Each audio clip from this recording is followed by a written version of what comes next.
For our third and final conversation before we go into the kind of evening portion here. And this is the tech piece. And both the first and the second conversation really started to point towards really the responsibility or the opportunity at the very least to say what the tech world could actually do at this moment. And we're basically going to have four folks helping us think about that and rolling into a conversation with all of you. We're going to have Peter Schwartz here, who is going to start with a little conversation with myself. We got Cassy Divine, who really heads the self-employed business segment at Intuit, again, engaged in all these independent workers and small business folks who are kind of living the world out there. Roy Bahat, head of Bloomberg Beta, investing in a lot of startups, media startups particularly, in touch with all that kind of world. And Bracy, who, among other things, she's founded in the past and worked in the past, she's actually tapped into tech workers, the people that are about tech workers inside the companies and also using these platforms as well. And so to start out, though, let's bring Peter up. We're going to basically talk a little bit about the tech side of this equation. We talked a lot about the government side. And what was nice about Peter just flew up from LA, although he's based here. He was down in LA. It was great to come flying in. And you did catch all of Gavin's kind of and part setup. Of the previous one too. And so, and part of the previous one too. So caught a little bit of that as well. So what? Before I have to say, how many times do you hear politicians talking like you just heard, or Jennifer Granholm before that? Two governors who are truly remarkable. Well, Gavin is not yet governor, but we can be hopeful. He can't say that, but I can. I thought it was amazing, you know, to have a politician speak that intelligently, that thoughtfully, and that farsightedly. A very rare experience. Don't worry, it changes when they get into office. Hey, Jerry has done pretty well as far as I'm, you know, look, it's a pretty good run. It's a pretty good run. So you've actually heard him. So actually, maybe do you want to just pick, I mean, one of the ways we could just pick off, since you were right there, he really did talk about, well, let me put it two ways. Jennifer Granholm pointed out that actually for government to lead from California might be more problematic than for tech to lead. And also Gavin, talking about the difficulties of kind of marshaling change within the government, also pointed toward that kind of tech to really help lead. So really that's a kind of double-barreled kind of pointing towards, I just like your reflections. To what extent do you see that same kind of opportunity, that same kind of necessity for the tech world to really step up here? I think they're completely correct. Only I would add, I think it's a both and, not an either or. You know, as I think we've all realized, the federal government has abdicated responsibility of any of this sort of stuff, and it's just not thinking about any of this. It's on another planet. And is irrelevant in any constructive sense to the discussion. But the states are relevant. The founders actually did get it right, that there's an opportunity for the states to do something different than the federal government and actually challenge national policy, be a source of innovation, and try stuff. So I do agree that California is the future. I agree that the state of California is already a leader and can get things right and contribute to that. So I don't think I want to say it's just tech, but the states in general and California in particular have an important role. Having said that, I do think that business is in a unique position to act here for two fundamental reasons. Not necessarily by design, but partly by design, partly by accident, second-order consequences. If you think about roughly the world 1980 to today, and you look at the relative success of business versus the relative success of the workers in those companies, what you see is that business has done incredibly well. We designed and have built a system that is ideal for business success, right? That's why the stock market is at an all-time high. Business is doing incredibly well. We're generating immense profits. There's, I don't know how many $1 trillion sitting offshore in untaxed profits. We're just making money hand over fist. And so we've created a system that rewards business success enormously. And not, I don't think business leaders are saying, well, I want to screw workers, and therefore we're going to design a system that's bad for them. But the outcome of that process has not rewarded workers in the community nearly as well as shareholders, as business leaders, and so on. So one part of it is just simply the systemic and structural sense of a system that is evolved in such a way that we have to really rethink the nature of capitalism itself as we begin to rethink capitalism in a new era of technology, globalization, et cetera. All the kinds of factors that we're very familiar with. We have to reinvent a kind of new democratic capitalism. Because we're in the middle of a democratic recession and an economic recession, if you will, in that. A democratic recession? Oh yeah, there are fewer democracies today than there were 20 years ago. We were in a long wave since the end of World War II of creating many new democracies. That reversed about a decade or so ago, that we started having fewer democracies. Check Washington, for example. We're in a world where we really have to think about how the political and economic system work together, because they're not working for either the citizens on the one hand or the workers on the other. And so there's a really big question. Martin Wolf from the FT is writing a book on the subject of how do you reinvent capitalism in this new world. So there's the structural and systemic side of it.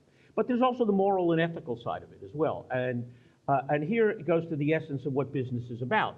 And Gavin mentioned Mark Benioff, my CEO at Salesforce. And Mark is a real advocate for stakeholder capitalism as opposed to shareholder capitalism, an idea that has been promulgated by the World Economic Forum. And for those of you who don't know, the Forum, Davos, now has a place in the Presidio, a research center focused on many of these issues, on what they call the Fourth Industrial Revolution and reinventing work, business, the economy, et cetera.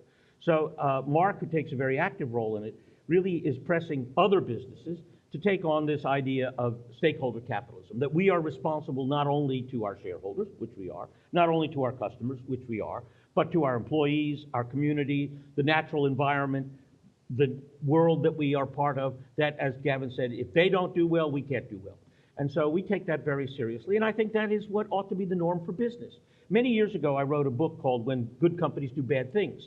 And it was really about, the outcome of business has to be aligned with appropriate social values as well as business values of economic success, profit, et cetera. It's not, again, it's not an either or. I mean, you look at Salesforce, and I think we have a pretty good reputation, rightly deserved, which I can take no credit for. I've only been there 6 years. It's all Benioff, and he deserves the credit that he gets, rightly, for what he's done. But it set a new standard for how a business ought to take responsibility in its community. And now, the truth is, I think there are other companies in the technology community who are thoughtful, farsighted, engaged, and wrestling with this issue. I think Mark is one of the leaders in that respect, but I think many of the others, if you talk to people like Eric Schmidt, or if you talk to, I don't know the leaders of Facebook or Apple, but I do know the leaders of Google and Amazon, and these people do think seriously about precisely the questions that we're doing. Now, I don't say that they all have all the answers by any means, but they take seriously the issue and their responsibility in how they're engaging with it. Now, whether they succeed or not, I don't know, because it really is going to require some innovation. Some of the kinds of things you're talking about here. I love, for example, there was a reference to guilds in the first conversation, right? As an idea for being able to organize benefits and the life of workers in the world of temporary work, right?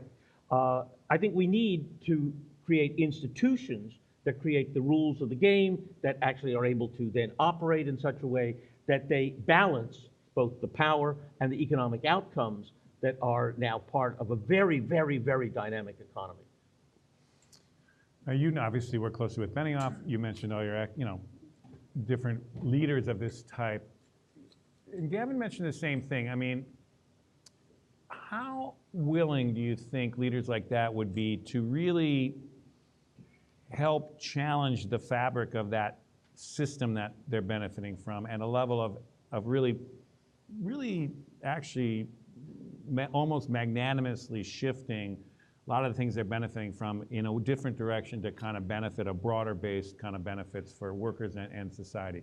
What's the opportunity here, or with the appetite for that, or the openness to that, would you say, amongst that crowd? Well, I want to challenge a word, magnanimous. Okay.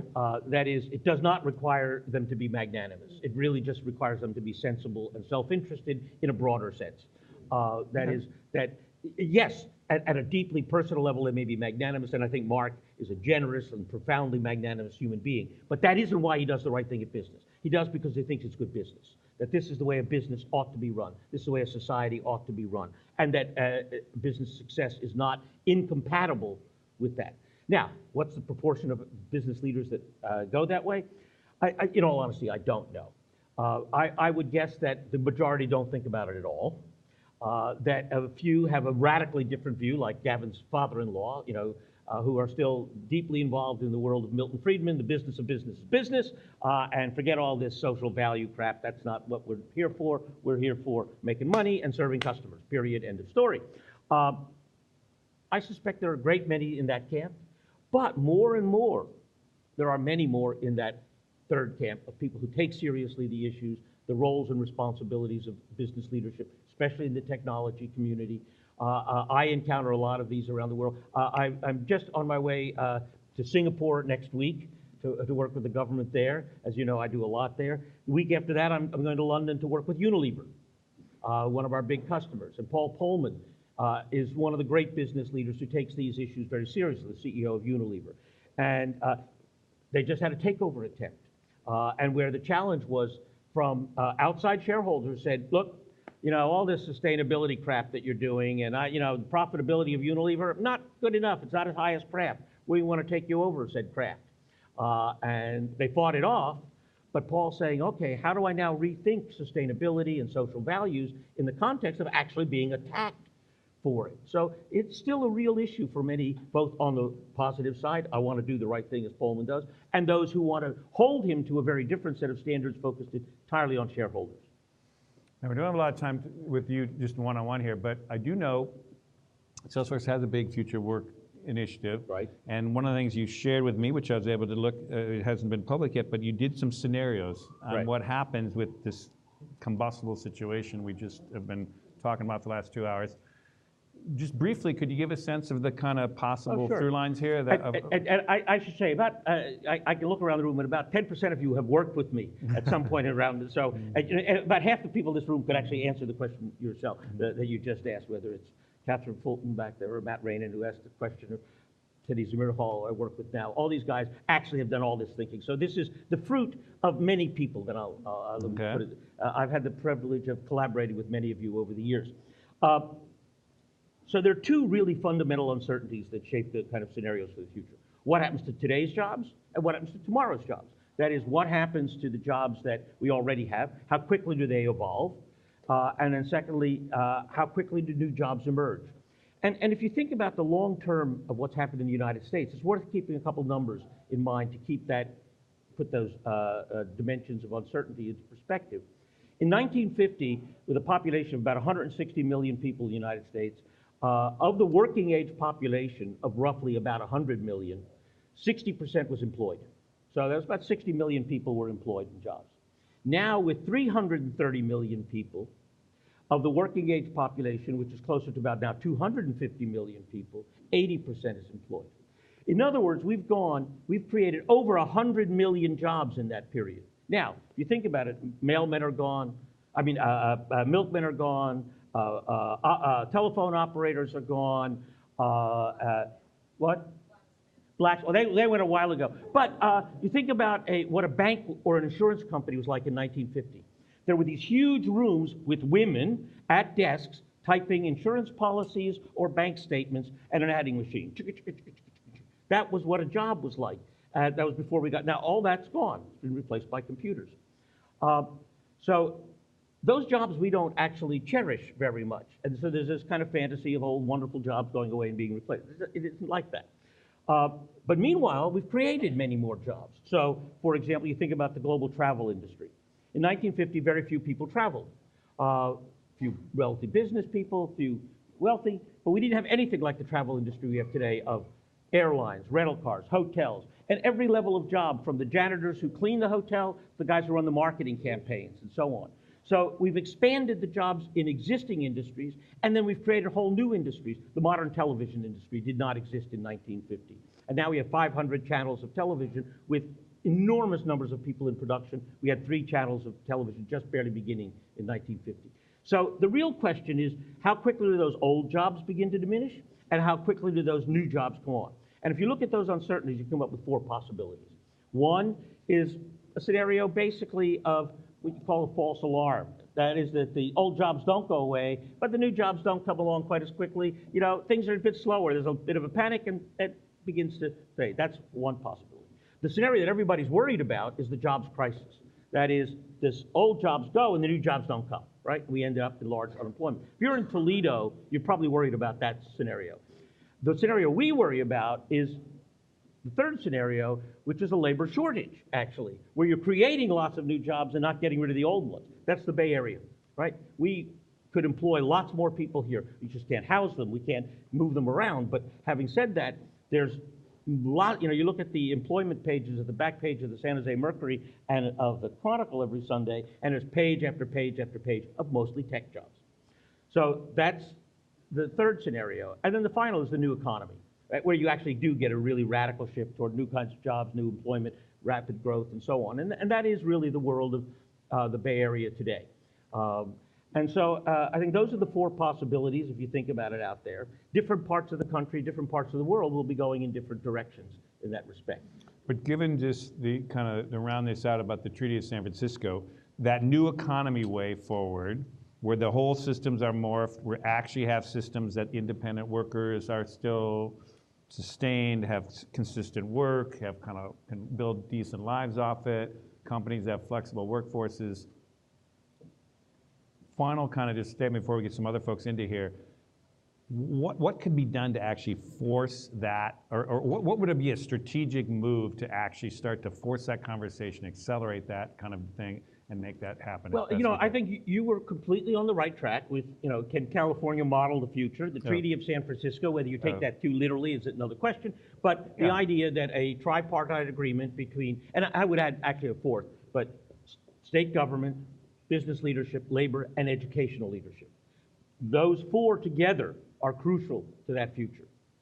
And I think that the collaboration among them is actually quite possible in California. I mean, look, we have a coherent politics here that we don't in most of the country because we did the right things with reapportionment a decade or so ago. We've got a reasonably well aligned. I mean, the truth is, I love Gavin and I want him to win. But if John Chang is the next governor, he'll also do a good job and he'll take these issues very seriously as well. So I'm actually pretty confident about our political system's ability in this state, not nationally, in this state to actually respond to a lot of these issues. So something like the equivalent of what you've described here is the Treaty of San Francisco. It doesn't have to be literally, but a four-part agreement among the key institutions that necessarily have to collaborate for us to actually be able to do anything is actually, I think, quite plausible in California. That's a good way to end it. And so that's step one. Now we're going to call up Cassy Divine, who comes from Intuit, there's a company, 35 years in the Valley here. Cassie, why don't you sit right here? Yeah. I'm on the edge here. Would you like me to move down the end so the others can sit in the No, that's middle fine. here? You can sit there. Okay. And then we're going to add the others here. My daughter calls this the mush pot. Now, Cassie is the mush pot, exactly. Sit here. So Cassie is, we've been working with Cassie on this project, and you've been thinking a lot about this. So given your perspective from where you're coming from, what kind of thoughts were you thinking that you'd like to throw into the mix here of the appetite here for the tech world to kind of take some leadership? Yeah. Well, I agree that tech has a big role to play. I would say all companies have a big role to play. Companies no longer create jobs, they create work. And they have a responsibility to the people who do that work, whether they get a W-2 or a 1099 at the end of the year. And that responsibility looks different if you work for yourself versus having somebody come work for you. And I think the point that Lieutenant Governor Newsom made about government not really understanding people who work for themselves, I would say, is pretty pervasive in the working world. We've thought about independent contractors as a variable cost, and we really need to get to it's about people. And so whether it's a Treaty of San Francisco or a social contract, or I've been pitching a Declaration of Independence, it's about people and what's important to those people and recognizing those people are different. I mean, the audience has made a lot of great points about the diversity of those people, the purpose-driven nature of those people, and I think that's all important. And as I think about technology, I think the tech sector has some good analogs for defining what's important and universally adopting what's important as I think about how we build software and standards and protocol. You know, as you build products, and product development has a key element of standards, you have efficient protocols to define something so that it can be universally adopted and understood. And that's what helps us build products that function for the most people. You facilitate interoperability across systems so it works for more people. We have standards of consumer and health protection. And I think we need to apply that thinking to the people doing the work more broadly.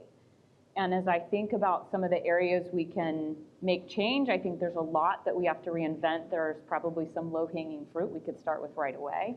Natalie brought up a great point around income volatility. That's one of the biggest things you face if you're working for yourself.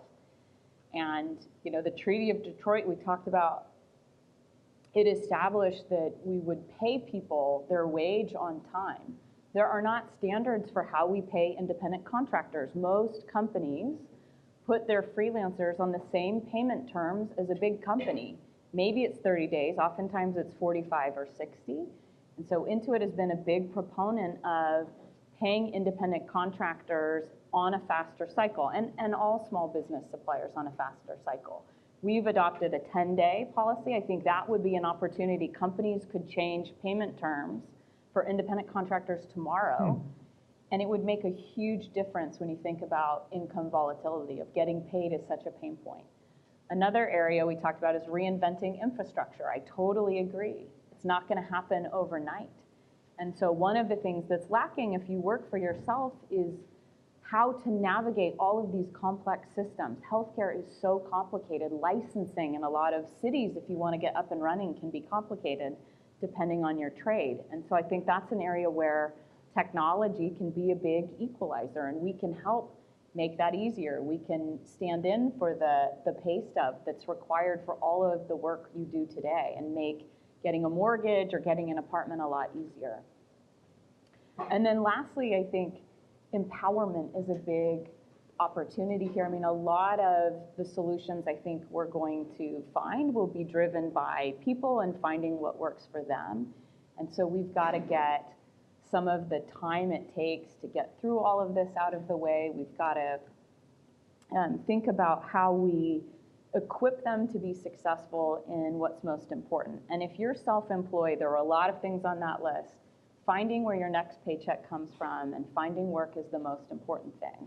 And one of the hallmarks of being an independent contractor is you bring your own equipment. You know, you own the tools that make you successful.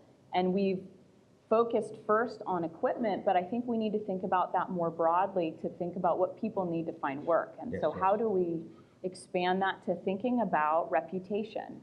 You know, what a great thing for tech to solve. How do we think about the interoperability of ratings and reviews across platforms so it's easier to get the next job? So I think there's a rich set of things, short-term, long-term, that tech companies or any companies using technology can help solve. And there was a notion that a lot of tech companies are waiting for an invitation. We're not waiting for an invitation. We're looking for other companies, similar to the remarks about it can't just be one state, it can't just be one company, other companies and other industries and other partners to sign on and look at how can we start driving some standards around what's important and making some change while we wait and reinvent our systems. I love that idea. Can I just throw something to add? There's a terrific book, which if you haven't read, I would highly recommend, by Reid Hoffman, called The Alliance, which basically talks about how the idea of an alliance between the mobile workforce and the companies, that they have to actually invest in the workers make a commitment to the company and vice versa for that period of time. But a key part of the commitment is that when you leave that company, you are more capable, have more skills, more able to find the next opportunity than when you came on board. And I think that's actually a profound principle, that mutual investment. They make a commitment to us, we invest in them, and they're more capable when they leave and go on to their next assignment. And what's neat about this is these are things we can just do. We don't have to like wait to kind of marshal this book.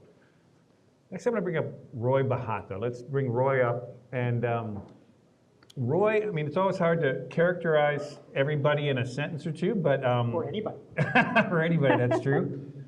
But not only have you been in touch with all kinds of startups in the kind of emerging ecosystem, particularly media, but you also served on this future work big project. Can you say a little bit about your future work side of this too? Yeah, so, I mean, So I run Bloomberg Beta, which is Bloomberg's venture fund. We actually are focused exclusively on the future of work and have been from the day we started our fund 4 years ago. When we started 4 years ago, by the way, conversations like this one were not happening, so thank you for that. When we said we were focused on the future of work, people said, oh, you must do enterprise software. And I said, no, Salesforce kind of has that. It's kind of a bigger question than that. Or they would do what I called the future of working for us, which is one of the dangers of this conversation, which is it turns into a conversation about workplace collaboration. It's broadened beyond that now, but still, the danger is that we think about the future of work for college-educated, white-collar workers when the median person is just not that. And so yes, I served as the co-chair of a commission with New America to do 10 to 20-year scenario planning, and would love to compare notes on that. And I teach at Berkeley, but I'm really obsessed with this question of what tech can do about the future of work. Well, do you want to think? They laid out scenarios too. Yes. Well, that would be good. Well, do you have, I mean, we talked a little bit about, give us some of your thoughts though, just given what the conversation you've heard here, particularly though about the appetite within the tech world for getting behind some bigger changes and taking some big moves. So getting the tech industry to engage politically as one of, I challenge you to name 5 venture capitalists who have worked in government. I've only ever been able to find 2, and I'm one of them. And it's a challenge to get people to engage politically. I remember when the Google bust stuff was happening, we developed a program with a nonprofit to go and to tech companies and say, hey, please come around for 2 days and send your employees to learn about the city in which we live, the city of San Francisco. And man, nobody wanted to buy 2 days of my engineers' time. I mean, how could you? And I'm sitting between 2 people who represent companies that are leaders. One of my hypotheses is that by the time you get to being a Salesforce or an Intuit, it's too late to shape your views. Mark is the way he is for reasons that came much earlier in his journey, is my guess, and in his life. And there are real good reasons, hey Teddy, about why this happens here in the technology industry. And they're cultural and they're deep. I'll start with one, which is we've all been taught that we're in an attacker industry. You know, the Steve Jobs quote about it's more fun to be a pirate than to be in the Navy. Well, what do you do if all of a sudden you wake up and you discover that you've been a pirate, but you're now the admiral? And not only are you the admiral, but you're the admiral of the most powerful industry on earth in terms of control of companies by their leadership, in terms of size, in terms of economic potential, and then you have to have a responsibility to engage on these broader issues. And you know, tech is really good at engaging on things that are directly affect us. You know, SOPA comes up with privacy, we will black out the internet like you've never seen. When we have to deal with immigration, that gets right at our teams, and so we will stand up on immigration. This is, I think, the first important issue that is directly relevant to the long-term self-interest of the technology industry that will test our capacity to step up and say we're about something more than just believing that doing our day jobs is making the world a better place. Terrific. Any final thought here before we bring Catherine up here? You good? Bring Catherine Let's up. bring Catherine Bracy up. And we need another chair here. No, let's bring one over. Can you bring it over here? Yep. I'm expendable and I can kind of push on here. Catherine, without me explaining what you do, one way to start is just what do you do, and then your reflections on how this fits into your own insights into possibilities for change here. But talk about what you do though, because it's an interesting, and your little story actually was an interesting one about understanding both the tech side and the worker side and the community side and feeling that there was a missing piece there. Well, it started a couple years ago in Oakland. I live in downtown Oakland, and there was an announcement that was made that Uber was buying the building across the street from my apartment in downtown Oakland and moving 2,500 employees there. And the reaction was not very positive. Now, sort of coda to this story is that Uber is now trying to sell the building. But anyway, at the time, there was, the organizing that was happening among the community was to keep Uber out. And my thought process was really around how we had gotten to this place in the economy where the most valuable privately held company in the world could announce that they're moving 2,500 high-paying jobs to a neighborhood where the median income is $25,000 a year, and the community would say, no, you're not adding value for us. And so there's lots of reasons how we got to this point. I grew up in Michigan. I don't know if Governor Granholm is still here, but I grew up in Ann Arbor. Thank you very much for all the Wolverines in the room. I'm a townie. But in the 80s, if that kind of announcement had been made that a company like Uber was moving to downtown Detroit, or the most valuable privately held company in the world was moving to downtown Detroit, we would have thrown a parade. Yeah. And instead, the community was organizing protests. So how we got here, and the fact that, that's a really scary indicator for the future sustainability of our economy. But also, what would it take for us to get to a point where, a tech company can make such an announcement and the community would really celebrate it? So we started thinking about maybe we could build something in Oakland that would be a model for, the rest of the world, and sort of a counterpoint to what was happening in San Francisco. Became pretty clear pretty quickly that it turns out tech itself is not the cause of the crisis here, at least in this region, but that because tech is not engaged in solving the public policy problems that are at the root of the affordability crisis, they're viewed as the enemy. And of course, it is the growing sector that's getting all the attention, and they're exacerbating the problem. So we decided we were going to look to tech workers and their role as disproportionately privileged citizens with lots of political and civic power that they do not use by and large at the local level, and start giving them a channel to sort of aggregate their voice and help address these policy issues at the regional and state level. Oh, Third time's a charm. jeez. Oh my gosh, what's happening here? Does this one work? There we go. Oh, sorry. I'm not going to start over. No. We got it. It's small enough, but people got it.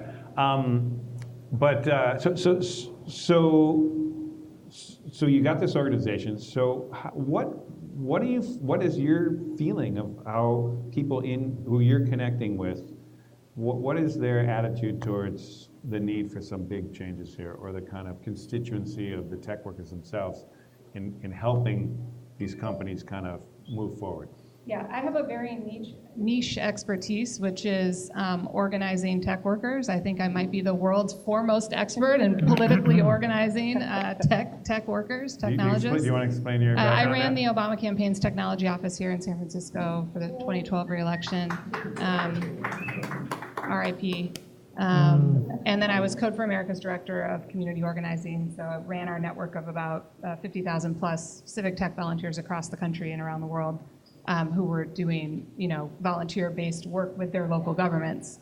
And so I knew that there was this untapped well of energy in the tech community to do good. And we made the decision to actually focus on workers and not companies before the election. But of course, after the election, we saw this huge upsurge in energy among tech workers to really speak up, put pressure on their companies to do the right thing, and to really use their power and privilege to call attention to what they saw as injustice. And that was a real opportunity for us to channel that energy into change on the local level as well. So, we hear every day, the generation of folks that are mostly who we're working with are idealists, and they don't want to work for companies that they don't think are doing the right thing in the community.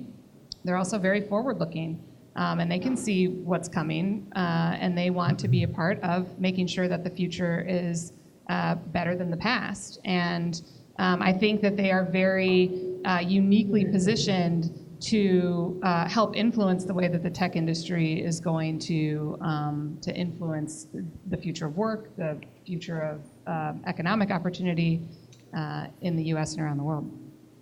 Peter, you want to jump in? Yeah, I just wanted to add something. There's one more, and you just hit on, I think, one of the key issues in bringing up the Uber example in Oakland. The role of kind of local governments, the role of local institutions. And we have sitting over here Gabe Metcalf, the head of Spur, who's been running a process and conversation among all the key local agencies, whether it's builders and local governments and regional agencies, to deal with precisely the questions of conditions to make it possible for workers to live in the Bay Area, to participate, to deal with the kinds of development issues that Oakland encountered around the Uber case, and is actually trying to tackle and make it plausible for the local conditions to actually be such that we can tackle the kind of issues that you're looking at. So you need to get Gabe A involved as well. shout out to Oh, Gabe. yeah. I had lunch with Spurs, the head of Spur in Oakland on Friday. So we're working together on this stuff. But I just want to make a point Yeah, also go ahead. I don't think has been mentioned today. Maybe it has before I got here. But housing, the affordability of housing is a really important issue in this conversation. The high cost of housing is the leading factor in preventing economic mobility. In the Bay Area, the people who need access to the growth here the most are the first ones who are pushed out because they can't afford to live close enough to the jobs and the opportunities that are created. So if we don't fix the housing crisis, the future of work is sort of, at least in this region, kind of beside the point. No, this housing thing is an amazing thing. I mean, I'll just throw out a stat because I've been doing some work on this. We added, in the last 5 years, over 500,000 jobs, and we only created 82,000 units of housing. And in San Francisco's 8 jobs per unit of housing since 2010. It's just crazy. It's just do the math. It's like we gotta build a lot more housing. But on the other hand, the positive side is the legislature just passed 15 housing laws in this last session. True, good momentum, but they will only create 14,000 units of housing per year. We need 180,000 units of housing per year just to keep up with population growth. So there's a lot more to do. Okay, I'm with you. Totally with you. But here, we're getting to the session here. One of the things that's really interesting is the tech workers want to make some big moves. Legacy companies want to make big moves. The startup people want to make big moves. The titans of the tech industry want to make big moves. Why don't we make some big moves? I disagree that those groups want to make big moves. Okay, well, I think let's do that. one of the reasons why I think the work Catherine's doing is so valuable is I think the typical tech worker is relatively disinterested, believes that their actions, think about the values we teach people. It doesn't matter where you sit, you write a line of code and it can be published to anywhere. We're sort of creating a rootless set of values around it. I think startups are focused on not dying, which should be the thing that they're focused on, because only by not dying can they live to have the impact that an established company can have. And then, as Peter said, there are some companies that care that are established and some that don't. So I think one of the quests for people like those of us in this room is to proselytize about whether there is in fact an issue. And I'll just say, in terms of the specific future of work piece of the puzzle, I think that tech's fascination with thinking about the predictions of what will happen in the future, how many jobs will or won't automation remove, what's going to happen to the independent worker, will work get more fractionalized or not, all those future questions can be a real distraction, because the science fiction line that the future is here, it's just not evenly distributed. If you look at the present of work, we have all of these issues right now. We have all of them right here in the Bay Area. We have all of them right here in our country. We can act on them, whether it's income instability, the fact that the vast majority of people who have moved into the workforce really moved from doing one form of work that was unseen by the economy, which was care work, into another form of work that happens to be counted by economists. And what the legacy of that is, we can go into it. But to me, the threshold question is, do we, let's just start with the people in this room, believe there is an issue right now that work's present is broken and needs to be fixed right now? And if we do, then the reason we don't have action is because not enough of our colleagues agree with us, and we should just go out and talk to them. Interesting. Any of those applause there? I would call that a mild. If you really agree with that, give Teddy a little more than that, A little more Thank you. Okay. We got a little bit of time left here, not much, but before we're going to get you to the drinks here, but let's jump into some questions here because we got a great group here sitting here, okay? Here, and then we'll get to...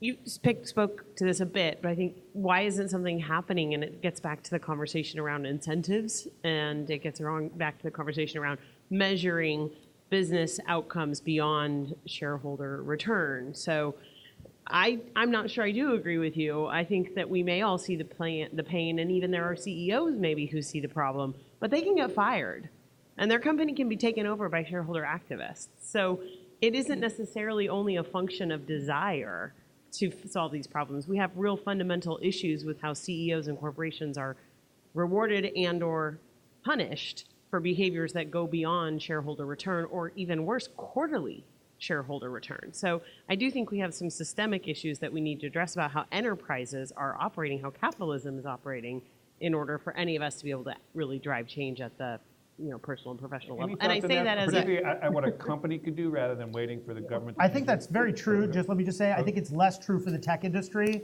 than right now than for any other industry ever. And so if the Treaty of Detroit could happen, then surely founders of companies with super voting shares and zero threat of actually being fired, who have the longest time horizon of any business leaders in the history of capitalism, should be able to do something about it. Catherine, how about you?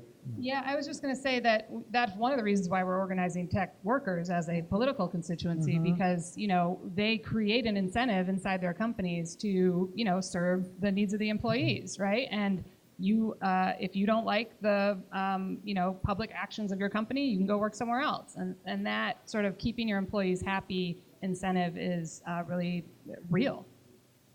Go ahead. Economics a little. We get To work some with Peter. sound there? Okay. I was struck in the conversation earlier. I actually wanted to bring this up to Gavin Newsom, that the word we didn't hear in the first session was unions and the importance of unions back in that era. I'm struck that if you talk to technology workers, they're progressive about all kinds of issues except about unions. Now, this is a question I think really addressed to Peter, but I'd like some of the others of you to chip in. For a long time, I'm a recovering journalist, so I look at how the pendulums change in the political system.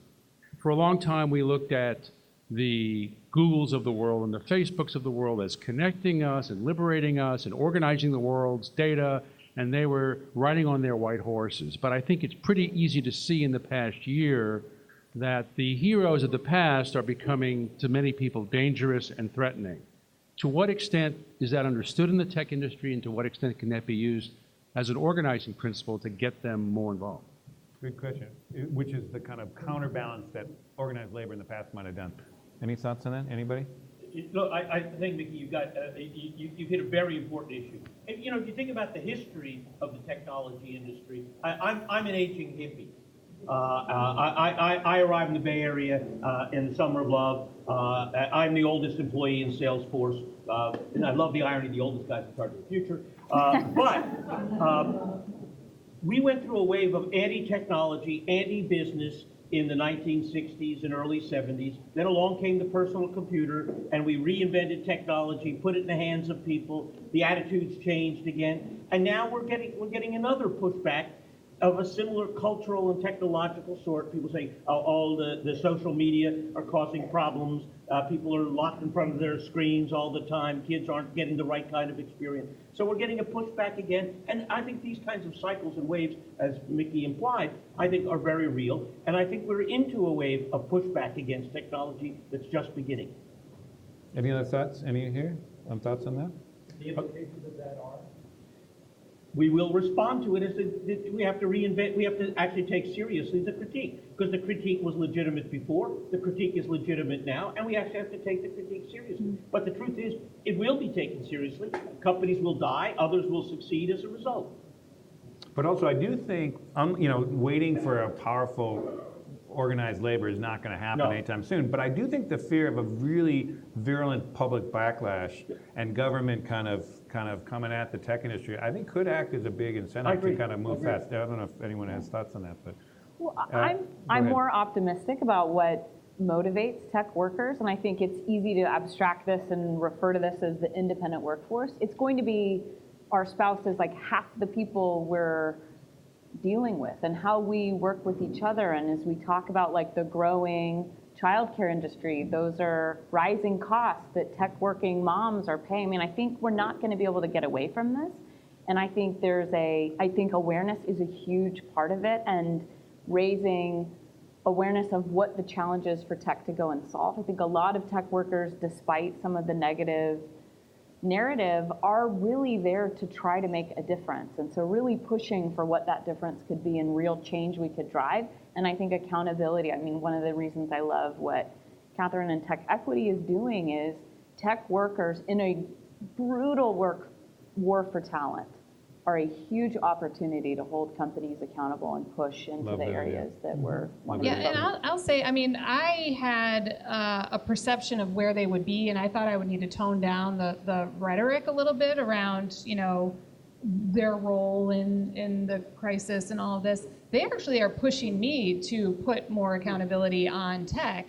and to be a little bit more radical in the language. And I think the conversations they're having among themselves are very much about, self-reflective, thinking about why they got into this work in the first place, the kind of world they want to build.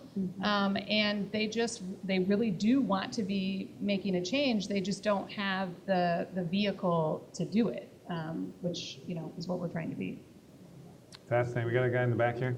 Yeah, my name is Cosmin. I work in what is called intercultural intelligence consultancy. So what I try to do is to optimize relationships, the way people relate to each other, products, services, etc. So my question is, I heard this thing about, I moved here about 17 years ago from Europe, and ever since I've been chased around by landlords, landladies, and now it's even buying, it's a big problem. So my question is it the so-called American system, an issue of a system based on competition, subsystems that compete with each other? This is what people tell me, like, you're never gonna manage to do anything because there's a lot of systems, they compete with each other. Why can't we just kind of come together? So change the relationship from competition, right? Competition is good from time to time, but really here we need some sort of a change of relations so that we complement each other instead of competing with each other and have basically the same results in the end. I mean, maybe a little grit. Dave, okay, go ahead. Well, there's a question there, but how do you guys want to answer that? Thank you for your comment. I mean, I don't know, I don't know. Hey, that's it. Okay, we're going to go to another question here quick. Okay, Dave. Also, the comment over here about the systemic changes. And Peter, you mentioned. Could you ID yourself? I'm David Bank. I'm the editor of Impact Alpha. You mentioned you're going to Unilever, and I think they stared down the takeover and maybe stared down Warren Buffett. But I think the analysis of that was they didn't really get any credit. In fact, they may have gotten the opposite for the sustainability efforts and for That's true. So the question is, and in the context of stakeholder capitalism, what have you, how can companies actually get credit for these positive externalities that they may create that Gavin talked about? You can't prosper in a world that's going to hell. So if companies are actually involved in having it not go to hell, how can they get kind of compensated, rewarded, credited with that? It used to be a problem of sort of accounting, but those things, there's now models and all sorts of ways of capturing those things. So how do we reorganize them so companies actually get rewarded for the good stuff that they do? Yeah, I mean, I have a slightly different view on that battle. I briefed the Unilever HR team asking some questions about AI and the future work. And my reading of it was the fact that they survived is evidence of the fact that this strategy works just fine. And anytime somebody comes after you, they're going to take however you define yourself as their main channel of attack. Exactly and right. so that's just going to happen. But I think that it raises the question of, is there a new way of keeping score? And whether it's new social contract, a new form of capitalism, innovation accounting, we, I think, can recognize that our current way, failure to capture the care economy, our current way of keeping score, GDP, and shareholder returns as a related measure, was invented by propertied white men to measure the contributions to the economy of other propertied white men. So hey, big surprise, it doesn't measure a lot of other contributions. Go figure. And I think what we all know, and maybe a treaty is the right answer, is there's a big question mark now. And none of us has a good hypothesis on what the right answer is, which is why conversations like this are so essential to figuring it out.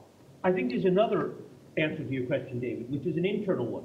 That is that a company that does the right thing with the right employee base is highly motivated and performs extremely well. And Salesforce is a good example. I got a bunch of my colleagues here. We all volunteer. We're all expected to volunteer. I volunteered working for Spur. That was my volunteer project, doing scenario planning with Spur.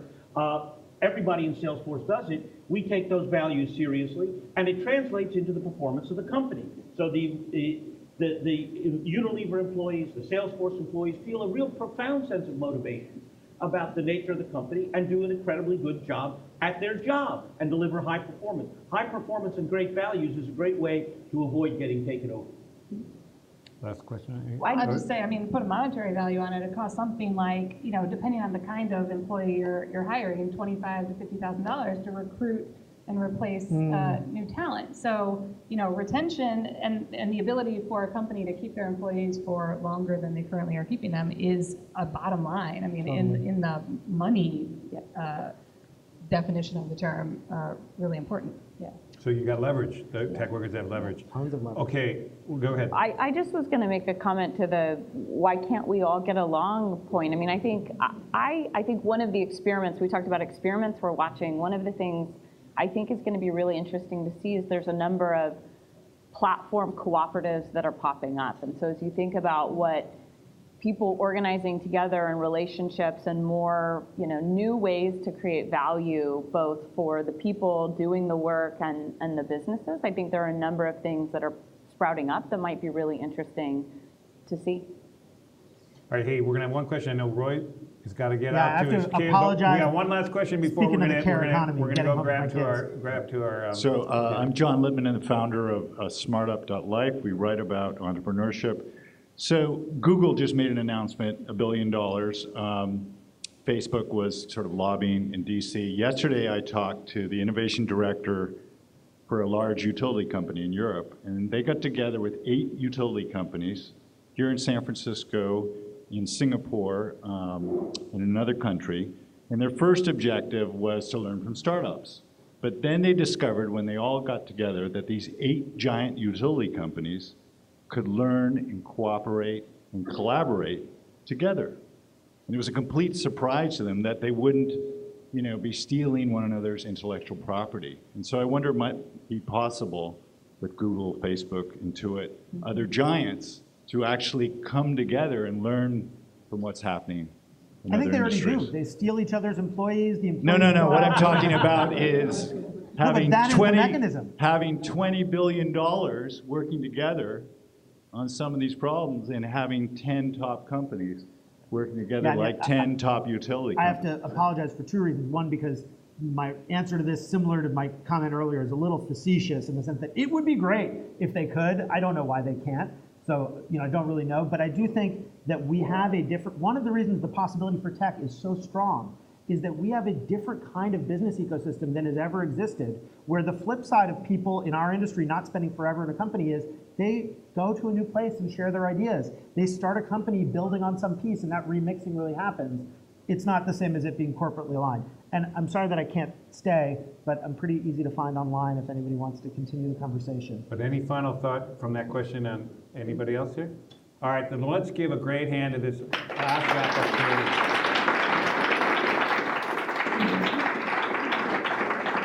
And folks, it really has been a terrific conversation. This will all be edited up online. You can find us here.